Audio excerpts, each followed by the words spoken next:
What is going down, faithful? It is Prediction Friday, the day you've all been waiting for, so we could get our offense, defense, player of the game predictions in. We get score predictions, and as always, our hot fire, bold takes, but don't drop them in the chat just yet. We are going to go through the depth chart. We're going to talk about a lot of the injury updates that have come through to this game. The Browns are limping into this game, but it is a early start time in the Midwest. And the weather, the weather outside is weather. So we got to be prepared for that. And all that good stuff. And we're going to break it all down and we're going to go through it. Happy Friday to you all. And you already know what to do. Drop an SDS in the chat. Smash that like button because you know what time it is. It's Prediction Friday. Let's go.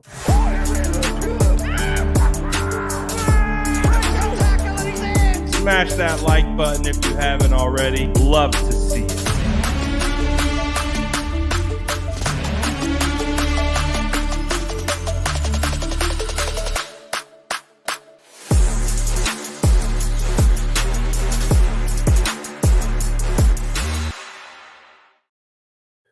What's good, everybody? It is Friday. Man, I don't know about you, but these weeks are flying by. I cannot believe we are headed into week 6.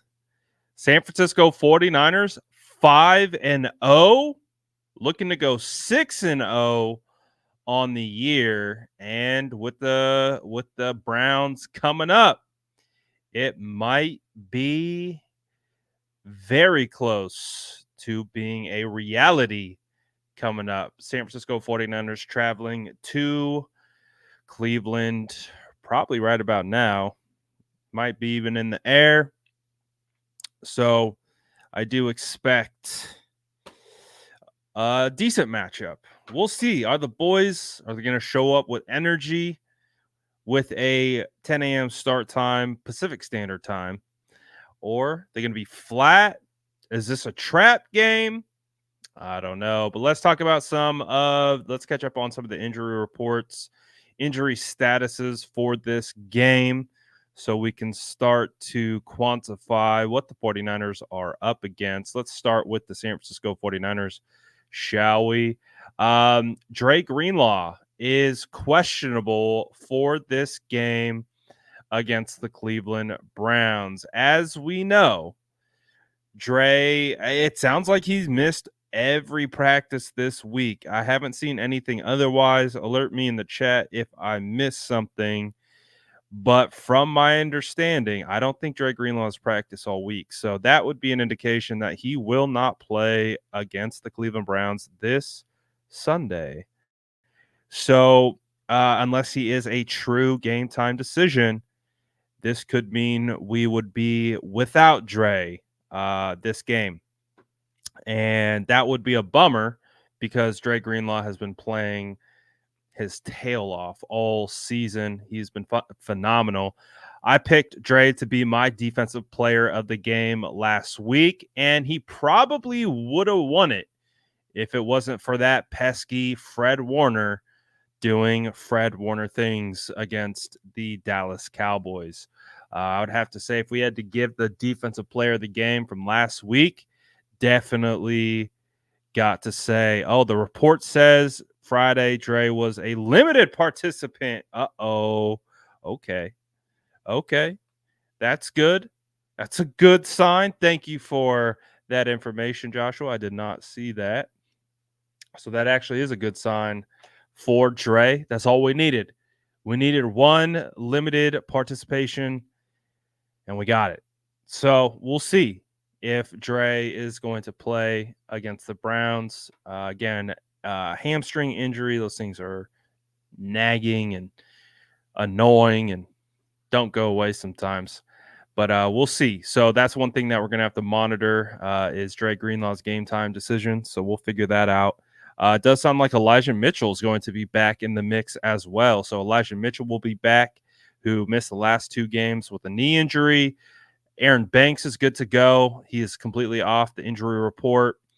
49ers are pretty healthy right now, and we got to keep it up because we got big game, big stretch. But for the Cleveland Browns, not so healthy coming into this game. They've got 2 glaring holes due to injury in this game. They will be without their star offensive lineman, Joel Bitonio, and they will also be without their $200 million man. Was it $230 million man? Deshaun Watson. They are both out. And it will be PJ Watson. PJ Watson. PJ Walker filling in for Deshaun Watson, and it's going to be interesting to see because hey, it's definitely not Deshaun, but to be fair, Deshaun hasn't been playing well this year. So I honestly won't be surprised if PJ Walker turns in a similar type of performance that we've seen from Deshaun this season. I think PJ is capable. I think PJ is a guy that we don't want to sleep on. He has some mobility. I like the ability that he provides. So we'll see. I low-key like PJ Walker. But it won't be Deshaun Watson. And obviously losing an interior offensive lineman, your arguably best offensive lineman, and you're going up against Javon Hargrave, you're going up against Eric Armstead, Javon Kinlaw, Kevin Givens as well. Kevin Givens deserves to be in that conversation. It's going to be tough sledding, but we'll see what we get from this group. Otherwise, 49ers are coming into this game relatively healthy for the most part. Or excuse me, the 49ers are coming into this game pretty healthy. It is the Cleveland Browns that are suffering from some pretty unfortunate injuries. Their starting center is also questionable for this game, so we'll see what that looks like for him. But let's take a look at the depth chart for the Cleveland Browns. Take a look at their roster as it stands right now. As you can see, Deshaun Watson out, PJ Walker in. Don Burr says PJ Walker sucks. Couldn't win the backup job in Chicago. In all fairness to PJ Walker, and also simultaneously tooting my own scouting horn, is I was very high on Tyson Bagent out of Shepherd, the D2 kid who ultimately beat out PJ Walker. So I'm going to sit here and say he got beat out by a good one. So I'm not going to sit here and say, PJ Walker is a scrub completely because he got beat out by a future starter in Tyson Bagent, who I wanted the 49ers to draft as a backup to be in the Brian Allen role because I think he went undrafted. D2 kid, Joey Fisher's teammate. Again, I was at the combine, man. I was at the combine, and I'm like, who is this Tyson Bagent guy? He's out here throwing with Anthony Richardson, CJ Stroud, all these other guys. And I'm like, this dude is just as consistent of a thrower than any one of these guys, if not more. I was extremely impressed by Bagent, and he ultimately beat out PJ Walker. So I think it's less of an indictment on PJ, more on Badgett is for real. So that's how I'm going to look at it. But we're not going to take him lightly. We aren't. We've seen PJ Walker with the Panthers. Obviously, he made his way into the league via the XFL. We'll see. We'll see. He's got some mobility. We'll see how it works. Obviously, the Browns are coming into this game very hurt. Their best player on the entire team is out for the year in Nick Chubb. That definitely changes things for them. But however, Jerome Ford has been running really well. I've been pretty impressed with Jerome Ford and what he's been able to do filling in for Nick Chubb. And obviously, they have Kareem Hunt behind Ford as well. Kareem Hunt isn't a slouch either. So we'll see what we get from their running game. But I'm not going to sleep on Ford and I'm not going to sleep on Hunt. I do think those guys can play well and run the rock pretty hard. Obviously, when we look at their wide receiver core, Amari Cooper, we know Amari Cooper well. Elijah Moore, the speedster out of the slot, very shifty. I think that's going to be a potential matchup nightmare for Isaiah Oliver if they end up running a lot of man, especially out of the slot. Elijah is very twitched up and he can cut on a dime and he can get open very quickly. So that's going to be a matchup that I'm going to be looking for, Elijah Moore versus Isaiah Oliver. I think that's one that we got to keep an eye on. But when we look at Amari Cooper, Donovan Peoples-Jones, I think that Ward and Diamador can definitely handle those two guys, whether it's in press, whether it's bump and run, whether it's zone. I think those guys are going to be fine. So I'm not ultimately too worried about these weapons. They're decent weapons. I'm not going to lie, but they haven't been utilized very well with Deshaun Watson. So we're going to see what that looks like with PJ Walker. I'm a big fan of David Bell. He doesn't get a lot of run, though. Marquise Goodwin, we know very well, former 49er. So I'm sure we'll see a little bit of him. David Njoku is dealing with that whole burn situation where he burned his face. I can't believe he played right after that whole situation went down because he looked like he got severely burnt. It's crazy. I like Njoku, though. I think he's a quality tight end. He just doesn't get utilized that often so far, at least so far this year in this offense. So we'll see. The biggest thing, though, where I think this game is going to be won on the defensive side, it sounds cliche because I feel like we've said it all year, but this game's going to be won up front. This defensive line has an opportunity to go crazy. And one of the best parts about it is we are going to see Randy Gregory for the first time rushing off the edge for the San Francisco 49ers. So as you can see, Jack Conklin is on IR. He would normally be their starting tackle. He's replaced by DeWan Jones, the mountain of a man, rookie out of Ohio State, who's had a pretty solid season so far. But what I do think that benefits the San Francisco 49ers is DeWan is very large. He's a very large human. But I think with the 49ers now adding Randy Gregory and, of course, Nick Bosa, and I think Bosa is going to go up against DeWan Jones quite a bit. I like Bosa in that matchup. I really do. I think Bosa understands that he's already won the leverage battle against DeWan Jones. So what Bosa is going to have to do is continue to catch him off guard, get him kind of twisted up with his technique, have him guessing on what type of rush Bosa's throwing at him. And once you get in DeWan Jones's head, he's going to lose his technique, and then you can start messing with them. And I wouldn't be surprised to see Bosa completely overpower DeWan Jones. We'll see. DeWan Jones is a big, big body. He really is.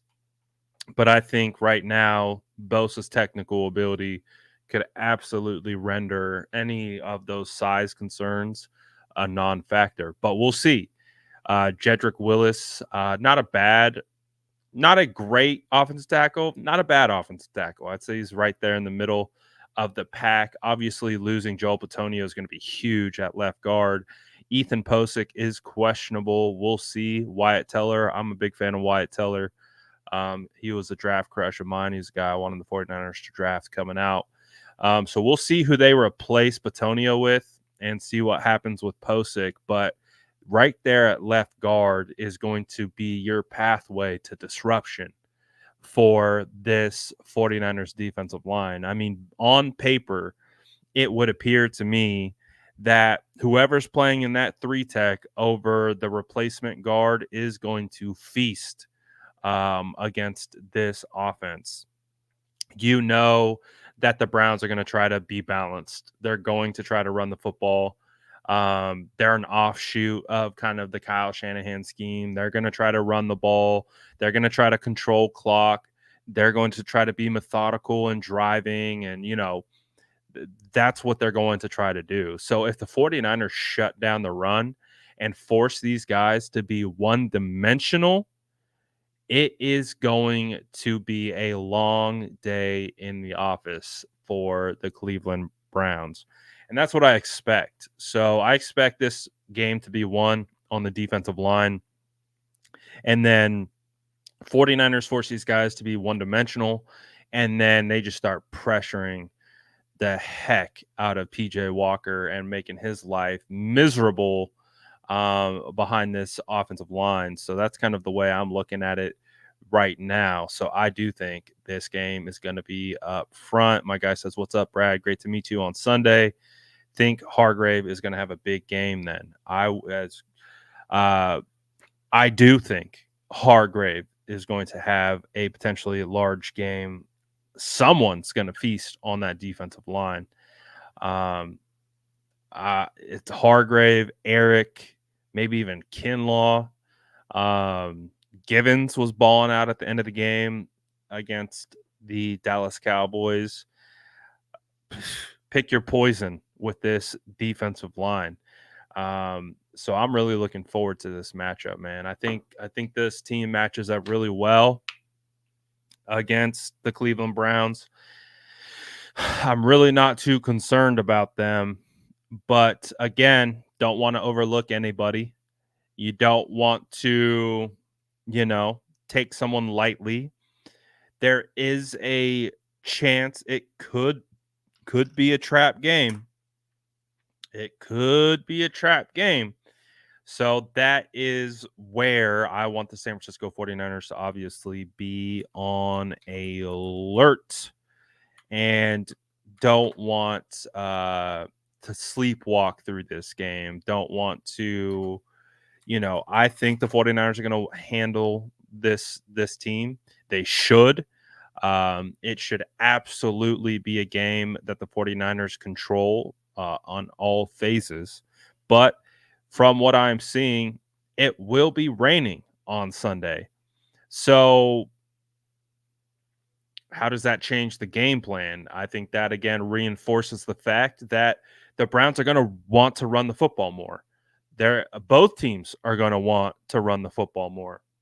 They're going to want to keep the ball on the ground because it's raining. It's going to be slick. It's going to be wet. But honestly, if there's any team that's more prepared to play in the rain, it's got to be the Niners, man. Ever since last year, they started in Chicago in the rain. The week 2, it was raining at home against the Seattle Seahawks. It was raining in the divisional round game against the Seahawks. Later on in the year, I mean, this team just feels like the rain followed them around last year. So if there's any team that's ready to go in the rain, I think it's the San Francisco 49ers, man. They've had to play in some wild conditions, and so I think they'll be okay.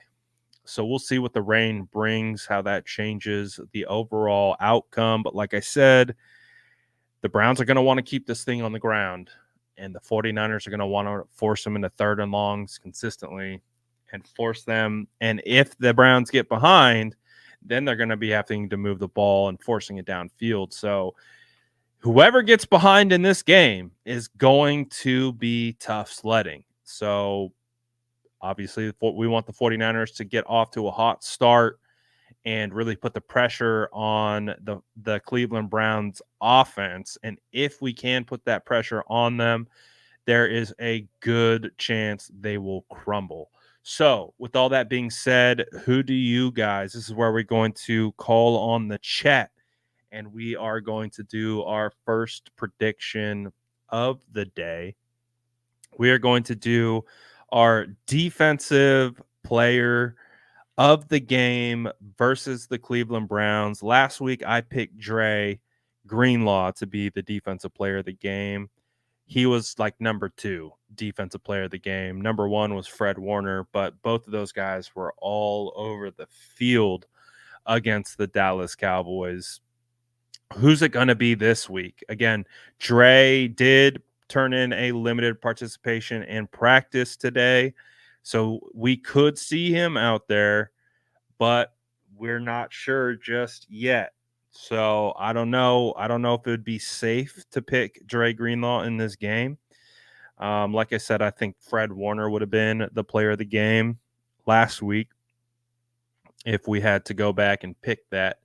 So drop it in the chat. Who do you guys think is going to be the defensive player of the game? Who's going to have the biggest impact for the San Francisco 49ers versus the Cleveland Browns? So far, the chat is saying Bosa, Freddie, another Bosa,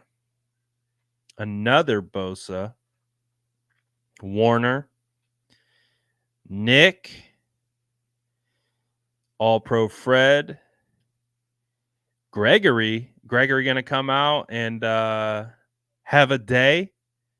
Could be. I'm excited to see what he can provide, honestly. I really am. If he can provide some twitch off the edge, opposite side Bosa, that will be huge. Bosa, Gibson. Ooh, Gibson had the INT against the Cowboys. The D-line, Hargrave, Bosa, or Gregory. So he's going with the pick'em.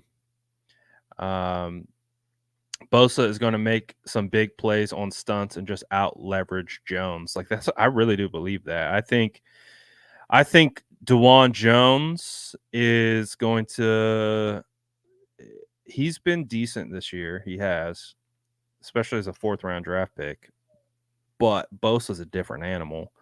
And Bosa plays like a bear. Like he plays like on all fours. So the name of the game is leverage, man. And if Bosa's already got the upper hand in that leverage battle, so he could do some things against Jones. We'll see. It's going to be a big test. The Grave Digger, Javon Hargrave, Talanoa. Oh, we got a Talanoa. Hargrave, Hubanga. Couple Huffs coming in late. Nick Bosa back in Ohio. That's a good point. Nick Bosa back, former Ohio State, and he'll be going up against former Ohio State player in DeJuan Jones. Hargrave, Huff. I like Jones, but Bosa is really good at staying low. Bosa is due for a big game. Yeah, you're right. He is. And Hargrave. All right. So if I had to pick, I'm going to stick true to the defensive line wins this game. I just have to decide on which defensive lineman I want to go with. Nick Bosa could definitely get after it, but that that injury to Batonio is bringing me back to whoever is going to be playing over the left guard. I think Hargrave is going to be playing over that left guard quite a bit. I think I'm gonna have to go Hargrave. I think I have to go Javon. I do. Could be any one of these guys though. Could be Eric Armstead. Could be Gregory. Could Bosa obviously is in that conversation. I'm going with an interior guy. I'm going with an interior guy. I'm going to assume 49ers are going to get more pressure off the edge. It's going to force PJ Walker up into the pocket. I'm going to go with Hargrave cleaning up. It could be opposite though. It really could. It could be the opposite of that. It could be interior pressure forces PJ out of the pocket and into basically the wake of these edges. So it could go both ways. It really could. It depends on who gets pressure first. If it's the edges or the interior. Interior pressure is going to aid edges more. Outside pressure could aid interior more. So it could go either way. We'll see. We'll see. I'm going D line though. D line and specifically Hargrave. We'll see though. We'll see who comes out on top. But I think this defense is in for another phenomenal performance against that offense. But now we've got the San Francisco 49ers biggest test of the year, and it's coming in the form of the Schwartz-led Cleveland Brown defense, the number one defense in the NFL right now. And when you look across the board, they got a lot of talent. They got a lot of talent. They got a lot of guys that I really liked in the draft. Some guys. I'm a big Grant Delpit guy. I loved Grant Delpit coming out of LSU. He didn't have a great final year in college, but I really did like Grant Delpit a ton. Greg Newsome was one of my favorite prospects coming out of his class. Complete cornerback, can literally do it all. I love Greg Newsome. Newsome is so good. Denzel Ward, one of the better corners in the NFL. So their secondary and Juwan Thornhill is no slouch either. So their secondary is fire. They got some dogs. They got some very, very athletic dudes on the back end. So I don't expect the 49ers to try to challenge these dudes one-on-one. I expect Kyle Shanahan to get after them, scheme guys open, just like we always see anyways. They're going to try to take advantage of what's given to them. And as we've seen, Brock has done such a good job of being able to identify and take advantage of what's given to them. The linebacker group is led by JOK, another one of my guys in the draft. I loved JOK, dude. He is such an athletic specimen playing linebacker. He is so fast. He is freaky fast. He's definitely in the Dre Greenlaw category of like just ultra athletic linebackers. He's fantastic. Sione Taki and Anthony Walker, no slouches themselves. So linebacking group, fast, very fast, a lot of speed on this defense. And so when the 49ers are trying to take advantage of it, that's why I think Kyle's going to need to be in his bag against this defense. That's really what I'm looking for, is for Kyle to be in his bag, and of course Brock to be able to execute everything that's asked of him.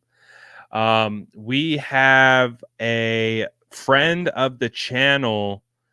Uh, he's been on with us many times. Love this guy. One of my favorite people in the sports world. Jordan Elliott, playing defensive tackle for the Browns. I mean, look at my guy. He went from Niners Nation to NBC Sports to starting defensive tackle for the Cleveland Browns. Wow, what a rise by my guy Jordan Elliott. You love to see it.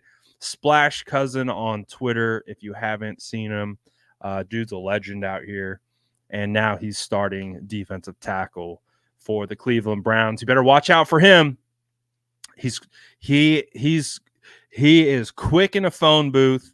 He's got a mean streak. He's the first one in, last one out, always grinding the tape. He's a coach's son. He's added probably a solid 150 pounds to his frame. He's got the twitch still. He's a dancing bear. Love it.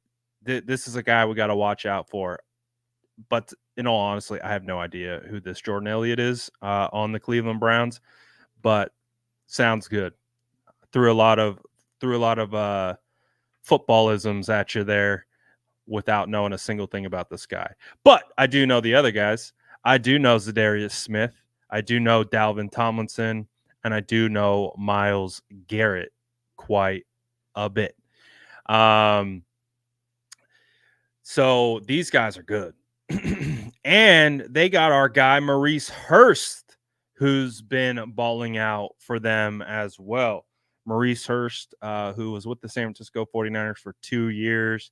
You might have forgotten because he was hurt both of those years. And I think we saw him in one game, maybe 2 games throughout those 2 years, and just had really bad injury luck, but he's a quality player. So the 49ers know him well.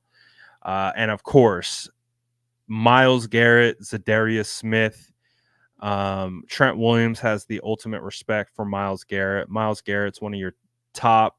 He's in your elite tier of pass rushers. He's in that same tier as Nick Bosa, Micah Parsons, TJ Watt. These guys are at the top of the list. So 49ers have a big test with Myles Garrett and, of course, Zadarius Smith as well. Zadarius Smith is a little bit long in the tooth in his career, but he's still a quality pass rusher, and which is going to be a hard task for both Trent Williams and Colton McKivitz. So they got a solid rush. Dalvin Tomlinson is a very good defensive tackle. So this is a good defense. On paper, it's a good defense. In real life, it's a good defense. They have a great defensive coordinator who has coached very well against Kyle Shanahan in the past. This is going to be the matchup right here. This is the matchup. 49ers offense versus Browns defense. This is what we're looking for. This is where the fireworks are going to be flying, because also the weather is going to play an interesting part in this, because that might change a little bit of what the 49ers want to do. It might force them to keep it on the ground more than they want. We'll see how bad the rain is, how much it affects them. But I do think this is going to be a quality matchup. And I really do think this is one of those games where you look at it on paper where the talent is pretty equal. Like, they have a ton of talent on this defense. The 49ers have a ton of talent on offense. They match up well with each other. And that's where scheme and coordinators are the difference. So that's where I think that this game could potentially be won, at least on this side of the ball, offense versus defense. I think this might be a Kyle versus Schwartz game, where we're talking pretty equally matched groups, and the difference is schematics. So we're gonna see what that happens. Last week, I doubled down on George Kittle. I picked George Kittle to be the offensive player of the game the week before. It didn't happen, but I doubled down. I said, you know what? I'm going to go George Kittle again. I'm not going to shy away from it. We're going to go George Kittle. My take was 2 touchdowns, 100 yards. He said, no, 3 touchdowns on 3 catches. George Kittle had a phenomenal day, but so did Brock. CMC was bottled up a little bit, and that's what I would imagine the Browns are going to try to do. They're going to try to stop CMC, and they're going to try to make Brock and everyone else beat them. So, what does that mean? It could mean that they are not effective in stopping CMC, and CMC has a day, or they just clog everything up front and they force them to beat them on the edges. So it's going to be very, very interesting to see how this game plays out. But it's going to be interesting to see who's going to be the offensive player of the game. So I want you guys to let me know in the chat who is going to be the 49ers offensive player of the game versus the Cleveland Browns against those Brownies and this pretty solid defense. Again, keep in mind it's going to be raining. It's going to be some nasty, nasty weather that could potentially change how they move the ball. But who's going to be the guy that is going to come out and be the 49ers offensive player of the game against this pretty stout defense? This is going to be a great test for this offense on the road, in the rain, hostile environment, good coach, good roster, at least on the defensive side of things. So it's going to be interesting to see who ultimately comes out and balls out for the 49ers offense. Charlene's starting us off saying Debo Day. Debo is going to be your offensive player of the day. CMC going to have a day. Let's see. I feel like this is a Kittle or Debo day. It really could be. I'm thinking short. I'm thinking lots of screens. I'm thinking lots of slants. That to me sounds like could be a Debo day. I don't know if we're going to be going deep to Ayuk. If it is truly a nasty weather day, this could be a Debo screen-a-thon potentially. Brock Purdy, hard to go wrong with the Rooster, the BCB, Brandon Ayuk, heavy dose of CMC and Mason. And don't forget Elijah Mitchell is back.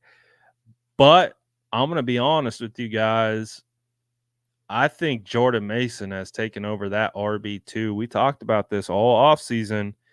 If Elijah Mitchell was going to get hurt, he was legitimately going to be opening up the door for Jordan Mason to take that RB2 spot. And we're going to find out and see if that happened. I would imagine Elijah is going to be on a pitch count regardless.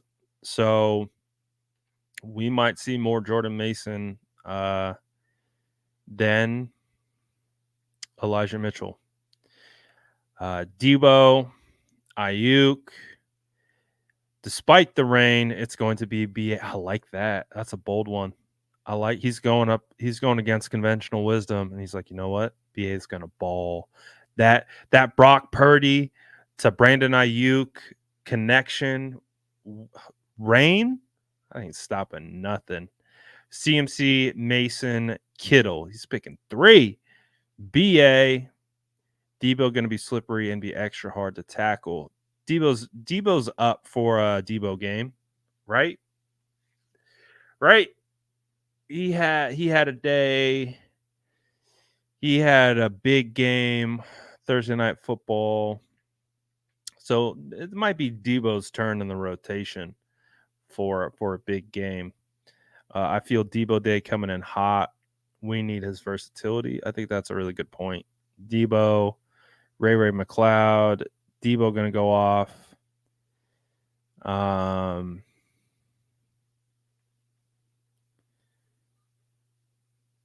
Debo built for a game like this, runs like a truck and can turn a screen into a house goal. CMCBA. Jordan Mason gets a touchdown 2 weeks in a row. Debo Jennings Bell. Oh, you know what? I think I'm going to have to go with the crowd on this one for my offensive player of the game. I feel like it could be Debo as well because we've also seen Kyle still using Debo as the wide back as well. Seen a little bit more wide back integration the last 2 weeks. I think this is a Debo game, and it also feels like it's Debo's turn. Like we haven't had a Debo game since the New York Giants game on Thursday Night Football. I do think this Cleveland Browns team is going to sell out to stop CMC. I think they're going to try to have a very similar mentality, even though it did not work for the Dallas Cowboys. They're going to try to do everything they can to stop Christian McCaffrey. That's, I think, goal one. So they're really going to try to eliminate him. And when they run screens, Debo's your screen guy. And if the ball's a little wet, if it's a little slick, they're still going to want to pass it, but they're not going to want to pass it super far downfield. So that means Debo Samuel becomes a potential recipient of like 5 to 6 screen passes. And who knows, all it takes one to break and he's to the house. So I think Debo's going to get his opportunities in the screen game. We're also going to see opportunities as a rusher. And, you know,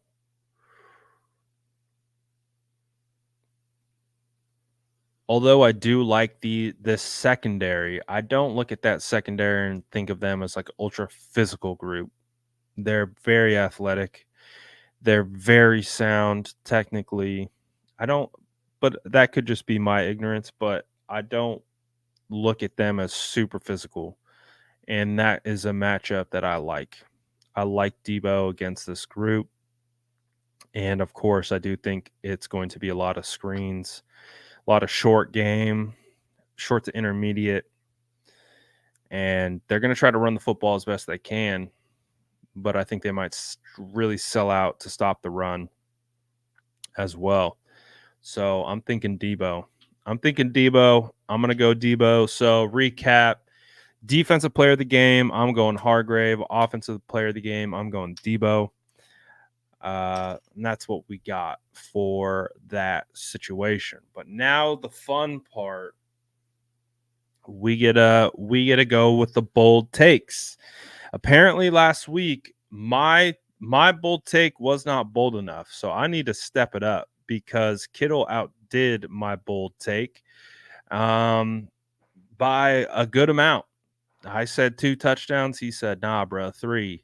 All right, my bad. So I gotta set my game up with my bold takes. We can't be, that's why they're bold takes, because they're supposed to be bold. They're not supposed to be necessarily easily attainable. And Kittle said, screw that. I'm going for 3 touchdowns. So now's the time. Drop your bold takes in the chat for 49ers versus Browns. Could be offense, could be defense, could be special teams, could be anything, honestly. It literally could be anything. Bold take. Cleveland Browns fan runs onto the field, gets tackled by Debo. That's a bold take right there. That's bold. You get the point. Purdy 4 tutties, Debo 2, CMC one, Kittle one. So it's going to be a scoring fest, according to Peter. CMC to Ayuk touchdown. So we're going to get CMC throwing a touchdown pass to Brandon Ayuk. Gregory with 2 sacks. I like that take. That's a good one. I would love to see that. That would be phenomenal. Bold take. Moody hits 3 field goals in Cleveland with poor weather. Honestly, Texas Niner, that feels like a reasonable take. I'm going to keep it 100 with you. That feels like a pretty reasonable take. Like I could actually see that happening. Pretty like that's probably what we're going to get. We're probably going to get a couple field goals. So, you know what? We need to spice that up a little. I need 3 field goals from 50 yards or more. There we go. I fixed it. There we go. Shout out my boy. That's a mild take, I would say. That's a mild one. Shout out Nathan says bang bang Niner gang. Appreciate the super chat, man. Texas Niner says so 4. That's better.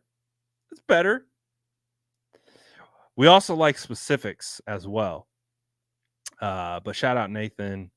Appreciate you. Let's go back to the top. Where were we at? Hargrave causes a fumble and Bosa returns for a touchdown. Ooh, I could see that happening. Scoop and score for who bang. Could definitely see that. Defense gets 2 scores. Bosa 3+ sacks with a forced fumble. Gosh. PJ Walker could be in for a real nightmare here coming up.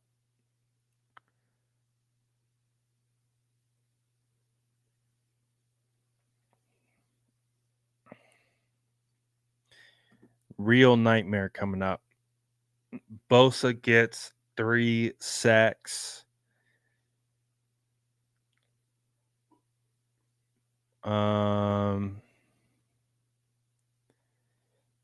Brock will be, and Shannon Sharp will have to apologize for his dumbass remarks. Shannon shaded Brock Purdy pretty good. Shannon shaded Brock Purdy pretty good. Ooh, he did. And he pulled out a Bible reference. Man. Now, I don't know if you guys know this, but Brock Purdy is a big man of faith. Christian. He really relies on his faith. In all walks of his life, he's a very, very he's a devout Christian. And while Shannon Sharp is discrediting Brock Purdy, he references the Bible as well. I was watching it and I'm like, dude, if Brock sees this, I feel like, and Shannon Sharp's no Nick Wright. Shannon Sharp is no Steven Ruiz, these bums who've never played football a day in their life, who just say whatever they want because they have a microphone. Shannon Sharp is one of the best players to ever play in this league. He is a respected guy that is a former player, now media. Shannon Sharp's legit. So when those guys say something, it means a little bit more. And when Shannon listen, I don't think right now that really anyone should be saying that Brock Purdy is elite. And you guys know I'm one of his. I love Brock. I think Brock is phenomenal. I think Brock is playing elite. But for anyone to get the elite tag, you need to put in some time for me. For me to get the elite tag, you got to put together consistent seasons of being elite. A lot of guys can have elite games. A lot of guys can have elite stretches. A lot of guys can have an elite season. The real elite players stack elite seasons. That's what makes them elite. Like Tom Brady wasn't elite to begin with, but after he started stacking good seasons and started stacking championships, that's when he became elite. Now, I'm not saying Brock Purdy can't be elite. I think he's playing elite, and he is definitely on that path to forcing people to consider him to be elite. But I agree. I think it's a little early. I'm not going to call Brock elite. I will say he's playing elite, but I'm not going to say he's elite just yet. Does he have all the makings of potentially being an elite quarterback? Yes. Does he, if he keeps this type of play going on for years to come, he will absolutely be an elite quarterback. But we're still early on. He still hasn't played a full season, and we're still going to let it play out. However, Shannon Sharp cut the legs out from underneath Brock Purdy. He said he's a product of the system. He said if you take all these guys out, you take Kyle out, Brock is just another guy. And then also reference, I think that one right there, like, who cares about Nick Wright? Who cares about Stephen Wee? Who cares? Like, that's just fun to talk about.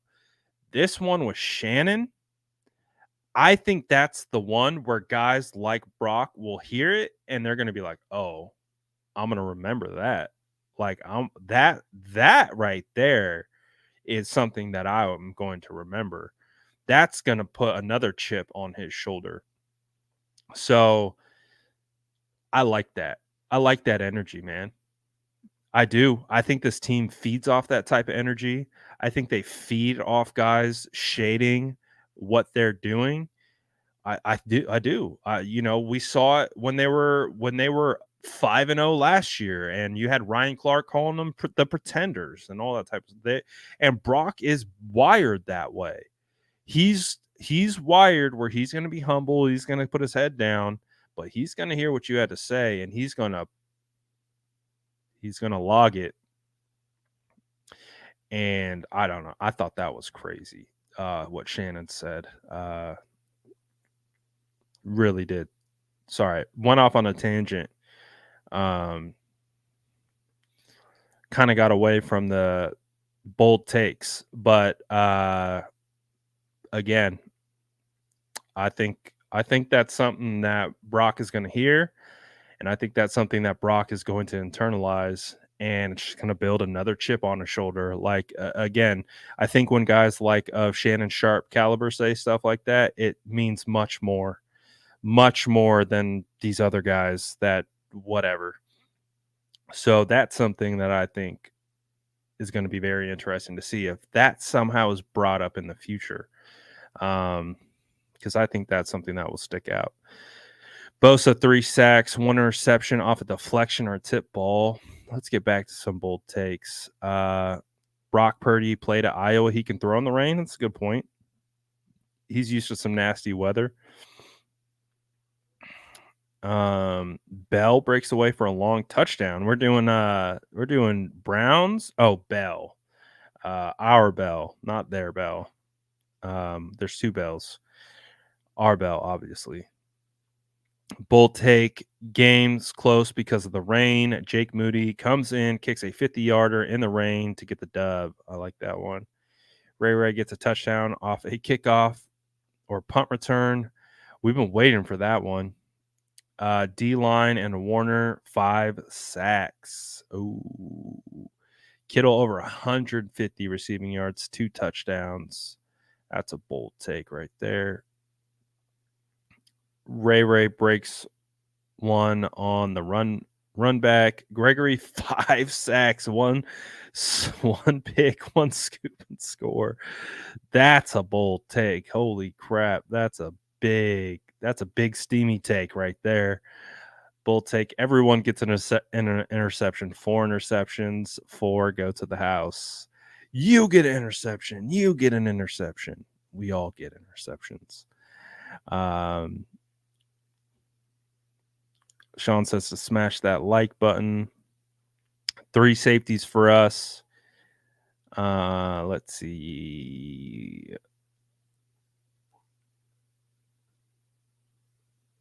All right, I think that got us out.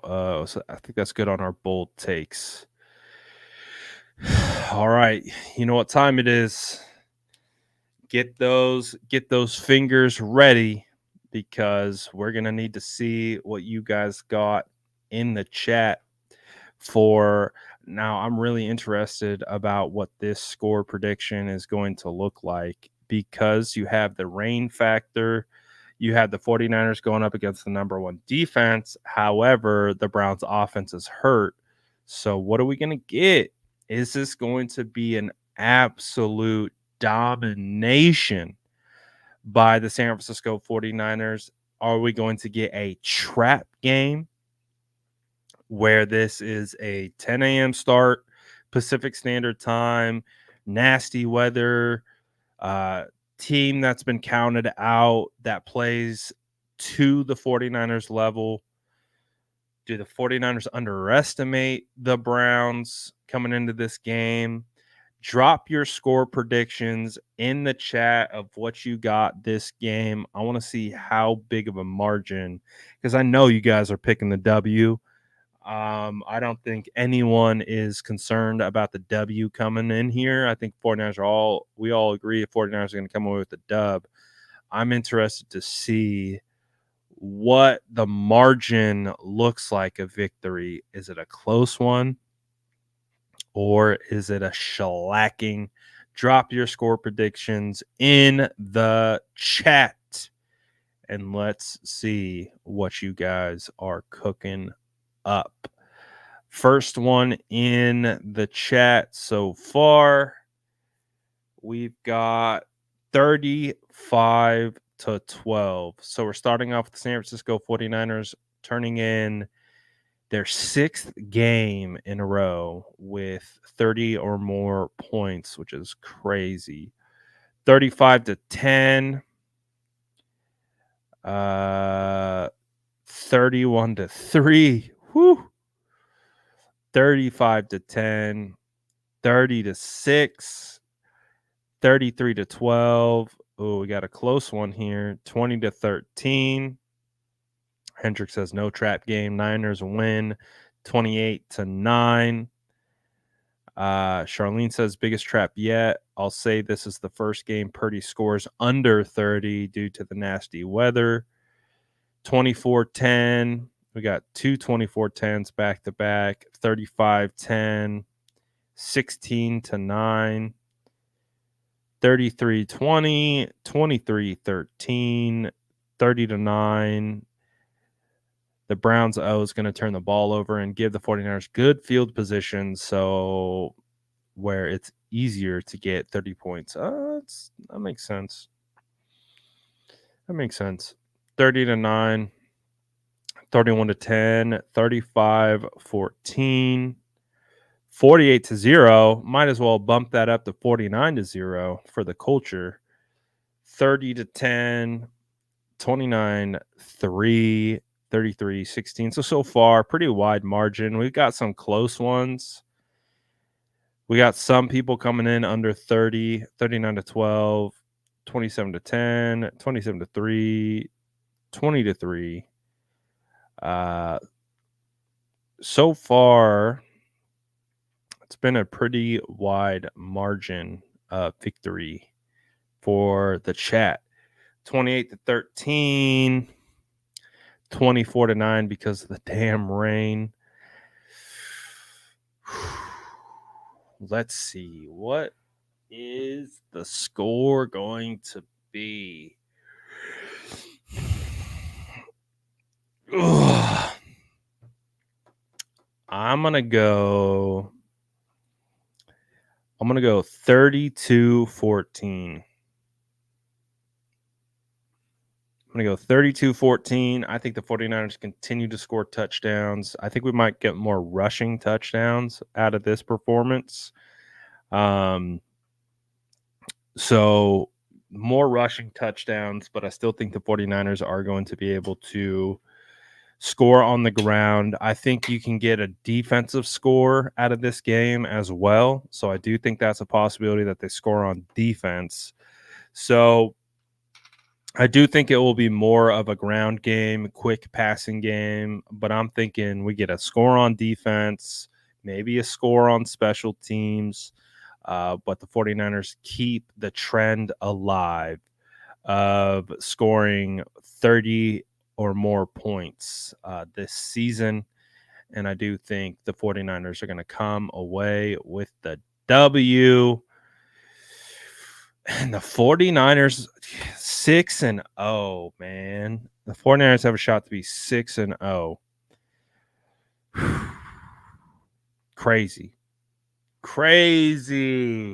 Like, we talked all summer about how good this team was, right? And we talked about Super Bowl's the expectation.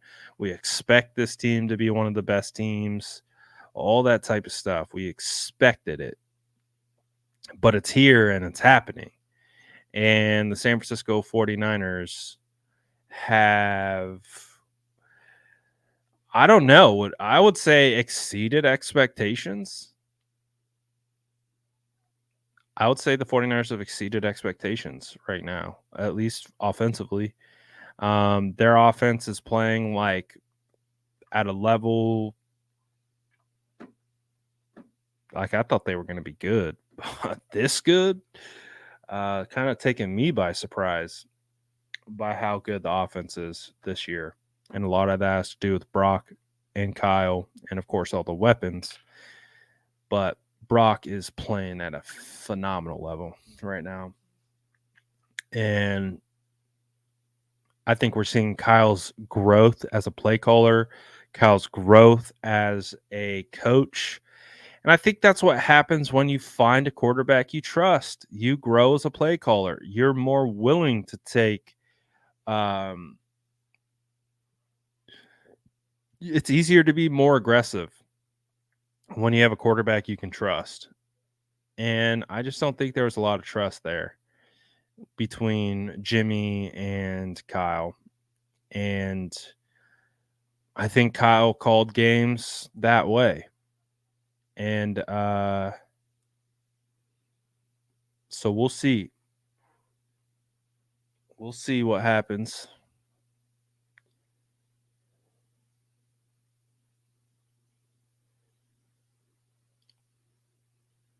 But I think the 49ers should win this one.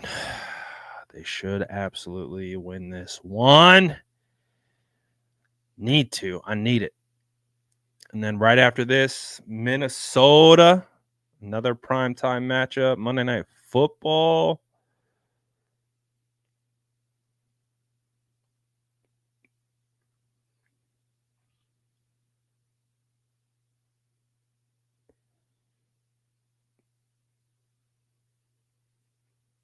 We'll see. We'll see what we get.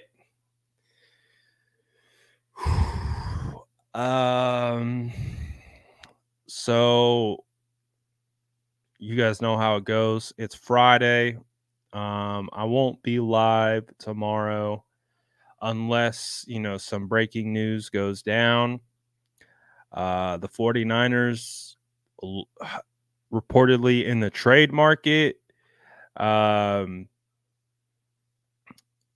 Sounds like the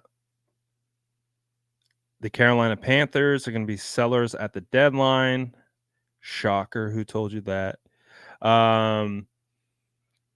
And also we got reports that the 49ers are buyers. So what I kind of find to be interesting about this whole thing is Jeremy Chinn going to be the guy that the 49ers potentially want? Because we got a report earlier today that the belief is the Carolina Panthers are going to be sellers at the deadline, but also they named specifically the Philadelphia Eagles are expected to inquire about the availability of Panthers safety Jeremy Chinn. That feels like I mean, if you're going to talk about the two teams right now that are competing to keep players off each other's roster, it would be Philadelphia Eagles and the San Francisco 49ers. So what I kind of almost read that as is maybe the 49ers have reached out about both Chinn, both BB. Maybe BB's too expensive. And that might be the case. But I would also imagine Chinn is going to be very expensive as well. But the thing is Steve Wilkes knows these guys. They have insider information on all these guys. So they know they're the 49ers right now are better suited to trade with the Panthers than any other team in the NFL right now. They have their old defensive coordinator and interim head coach, who's now the 49ers defensive coordinator, who knows exactly who's on that roster, knows exactly what they're good at, knows exactly what they're not good at, and can be that sounding board for the front office to give them the confidence to go after one of them. So I think, and we already know that the Panthers and 49ers have struck multiple trades since last year. Obviously, CMC, Zane Gonzalez, a smaller one. But there's a path. There's a path, and the Jeremy Chinn hype has started to heat up. And could the 49ers be looking to kind of upgrade? Because I think also, too, the way you look at it is Chinn is a safety to me. And but he also can play nickel. But what if he potentially replaces Gibson in the future? I don't know.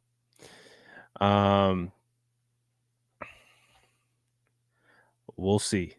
I don't know. Yeah, we got Jair Brown in waiting for sure. I'm still on that pass rush hype, man. I'm on that pass rush hype. Get me all the speed on the edge that you can give me. I want all of it. I'm greedy this year. I think the 49ers need to go into full Madden mode. My guy asked about the hat. You can go to residency.com, use the promo code the SF9ers. You'll get a little bit of a discount off your order. But I think the 49ers need to be buying.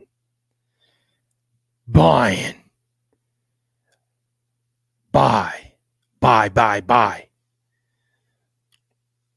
Azeez Ojulari, if we can't get Burns. I love Azeez Ojulari. Jordan put me on to Azeez Ojulari. And he's a phenomenal pass rusher. His problem is he's always hurt. That would probably make him a little bit cheaper, but he's been hurt his basically whole career, it feels like.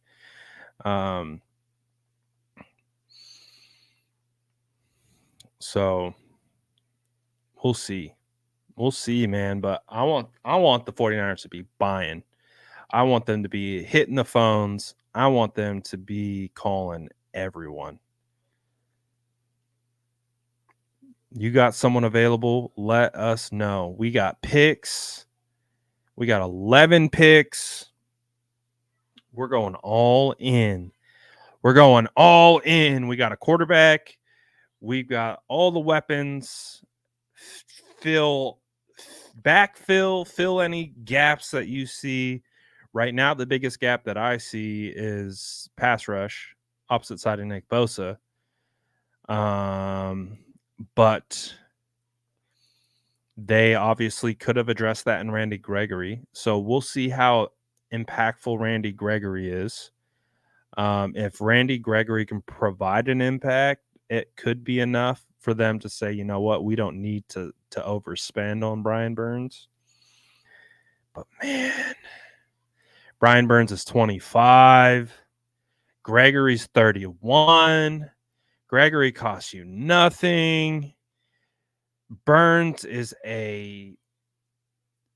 he's such a great locker room guy. He's such a just great guy. He fits the culture here. He's a huge Spider-Man guy. Him and George get along really well. He already is super cool with CMC, Steve Wilkes. Just do it. Just make my life complete. And please bring Brian Burns to the San Francisco 49ers with Gregory. Keep them both, man. Again, could you imagine the NASCAR package of Brian Burns on the edge? You have Randy Gregory on the inside over the guard. Use those long arms and length and twitch he has against guards. I honestly think that's where Gregory could thrive the most, is maybe on the interior. Now we'll see how he does on the edge, but I do think that if you could kick Gregory to rush over the guard, he would make people's lives hell. That rotation would be so nasty. It would be so nasty. Bye-bye to Ayuk if Burns comes. I don't think so. I don't think so.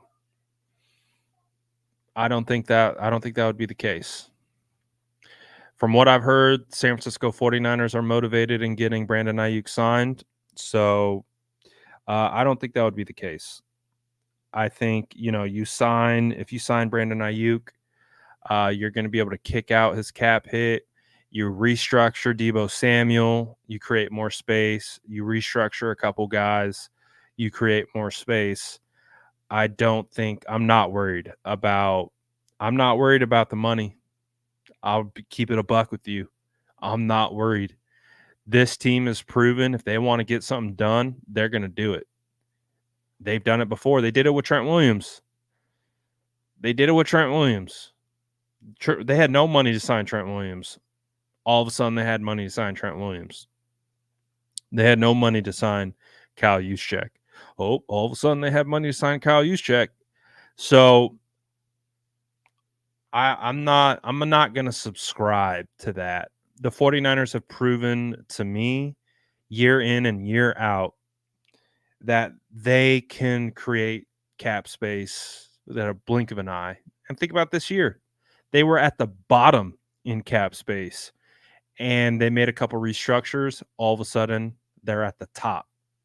They went from the bottom of the league in available cap space to the top of the league in available cap space in a blink of an eye. They'll be able to do the same thing next year, and they'll be able to do the same thing the year following.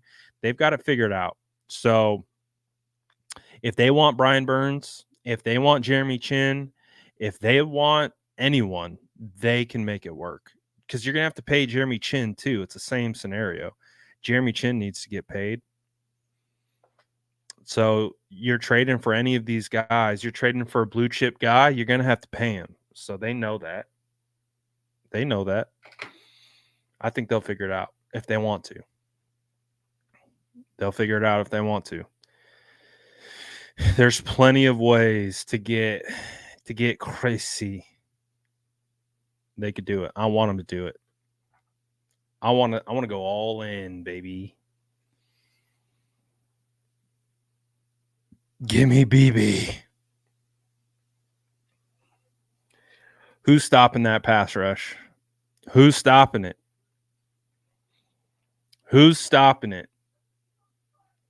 You get the 49ers offense scoring 30 points a game, forcing opposing offenses to play behind from passing situations, and you unleash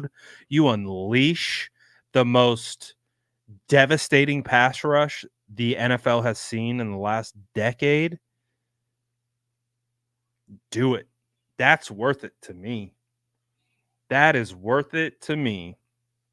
You get speed of Brian Burns on one side. You get Bosa's technical ability and speed on that side. You've got Hargrave, Eric, and Randy Gregory, Drake Jackson, guys that can all rush from the interior.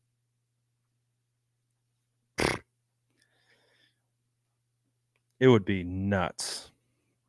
It would be nuts. It really would.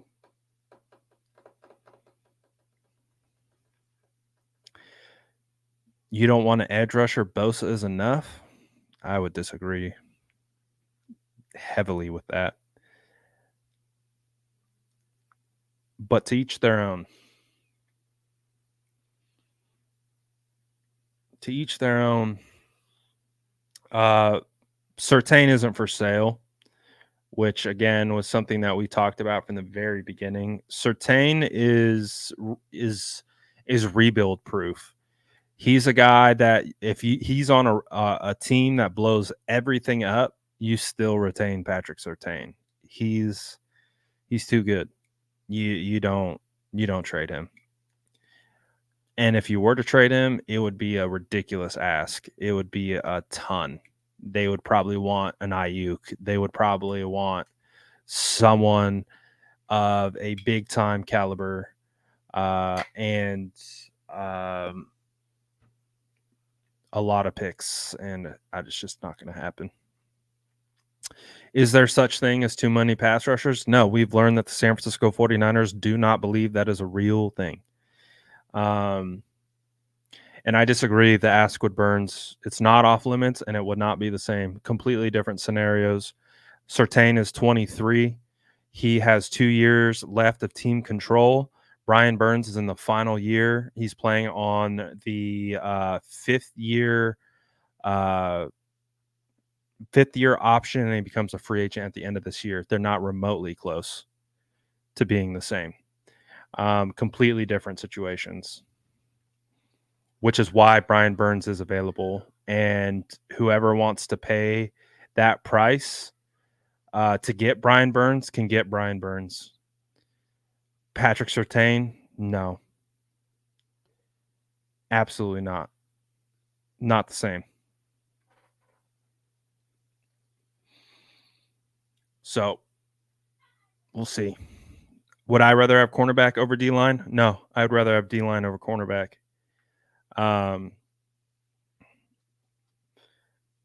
Again, what I've seen on tape the last 2 weeks by the San Francisco 49ers is they don't have a pass rush on the other side of Nick Bosa.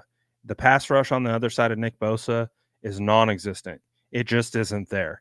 And they need someone to rush the passer. Obviously, they get Randy Gregory, but Randy Gregory we'll see. We'll see what we get from Randy Gregory. I like the idea of Randy Gregory because he's cheap, because he didn't cost us anything. But I can also go back and reference Ilm Manning playing pretty well against Randy Gregory in the preseason. So maybe it's preseason and he wasn't going full speed. I don't know. But a 6'2" offensive tackle, undrafted free agent Ilm Manning played pretty well against Randy Gregory. So you would think that Randy would be able to take care of him pretty easily. But we'll see. Maybe a change of scenery. Maybe a non-preseason game changes things. But I'm just keep going. Don't stop at Randy. They added Randy for a reason. So if you can, the only thing that's going to stop them from adding Burns is how much it's going to cost. I really do. That's just what it comes down to. If they're asking for 2 firsts again, I don't think it's going to happen. That's a non-starter, in my opinion. For that, I don't think so. I don't think they would do it for 2 firsts like the asking price was last year. The team needs secondary, not D-line. The 49ers will be getting Samuel Womack back pretty soon. And as well, they will be getting Darrell Luter Jr. back soon. So they still have 2 cornerbacks in the wings waiting. So I think need is a strong word. They need pass rush. That's what they need. On a team that is predicated on getting after the quarterback, and right now they only have 1 proven pass rusher. They need something on the opposite side, and now they got Gregory. And we'll see. We'll see what they get. But I'm all in. Give me Burns, baby. Give me Burns. Edge is more important than cornerback, in my opinion. I agree with you 100%. Edge is way more important than cornerback, especially with how our cornerbacks are playing. Our cornerbacks are playing pretty well. They're playing pretty well. And if you give them a better pass rush, that helps them even more. So give me the pass rush. Like, it's not even a hesitation for me. It's pass rush over cornerback. It's time. It's time to make the dream come true. All the stars have aligned. I mean, look at the way the stars have aligned right now. Brian Burns is available for trade, guys. That was the first thing that needed to happen. The first thing that needed to happen was him not getting paid by the Panthers. Well, guess what? He's not getting paid by the Panthers. A lot of people told me I was an idiot for saying that, to even bring up Brian Burns getting traded, because he's going to get signed by the Panthers. And I said, well, I don't think so. I don't think they're going to sign him. Here we are. They're not signing him. So check that box. The other box to check, the 49ers need pass rush. They need more pass rush. They need more rush opposite side of Bosa. So check that box. Check the box that the 49ers have $42 million in cap space right now. Check that box. Check the box that the San Francisco 49ers have 11 draft picks and a first rounder. Check that box. Literally, all the stars are aligned for it to happen. Now it just obviously has to be agreed upon. It would be probably a hard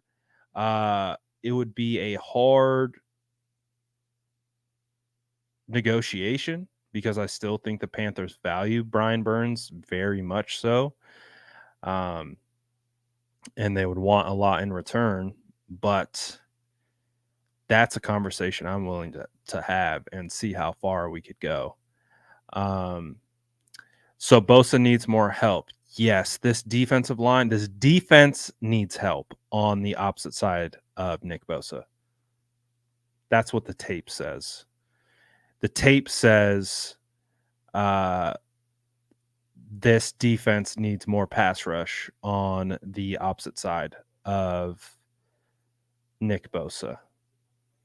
But something tells me one of us watched the tape and the other one didn't. So that's fine. You could believe what you believe. I'm not here to change your opinion. You can believe whatever you believe.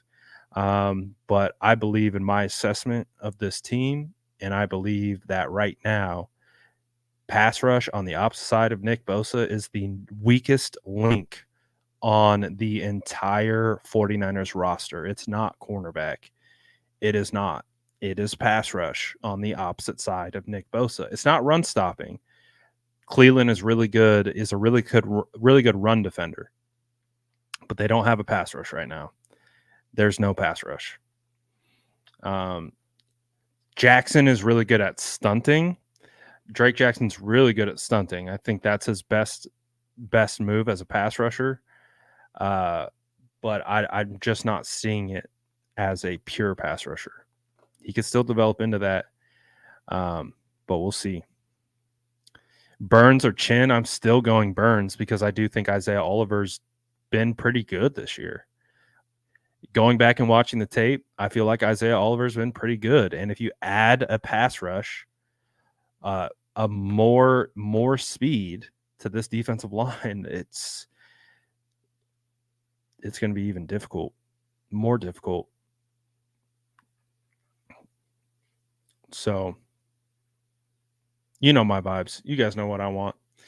You guys know how I envision this defense being the best. It all starts up front. I think it's important to remember that Justin Smith, Alden Smith, Ahmad Brooks, Isaac Sopoaga, Ian Williams, those guys helped Carlos Rogers, Terrell Brown, and Chris Culliver play at Pro Bowl levels. I just want to remind you guys of that I don't think Terrell Brown was a Pro Bowl caliber player. I thought Carlos Rogers was decent, wasn't great. Chris Culliver was a guy. But why those guys played so well,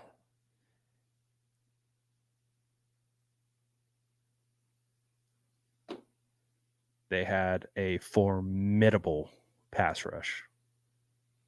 An elite pass rush. Right now, the 49ers don't have an elite pass rush. They have elite pass rusher. But 3 out of the 4 are really good. We need 4 out of 4 to be really good, because then you just rush 4 and play coverage behind. That's the move. That's the move. You guys know how I think. You guys know how I feel.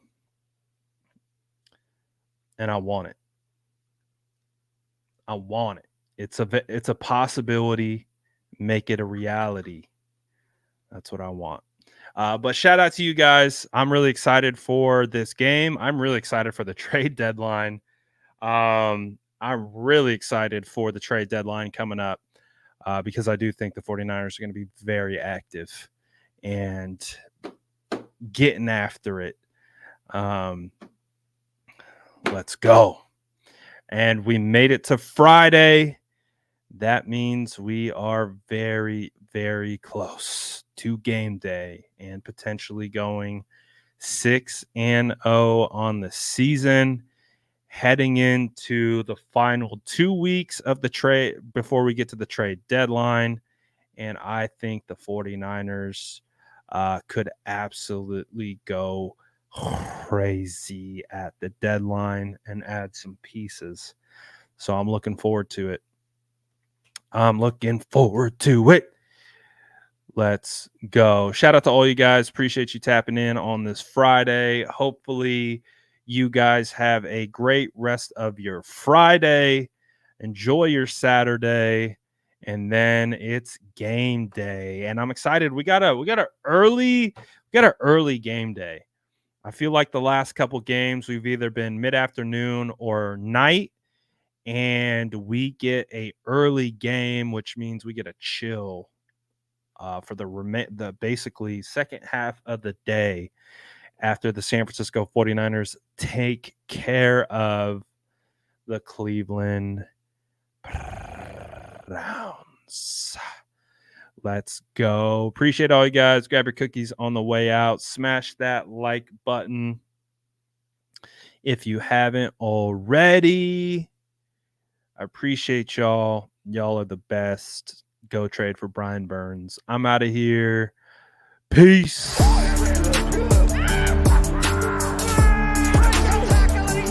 Smash that like button if you haven't already. Love to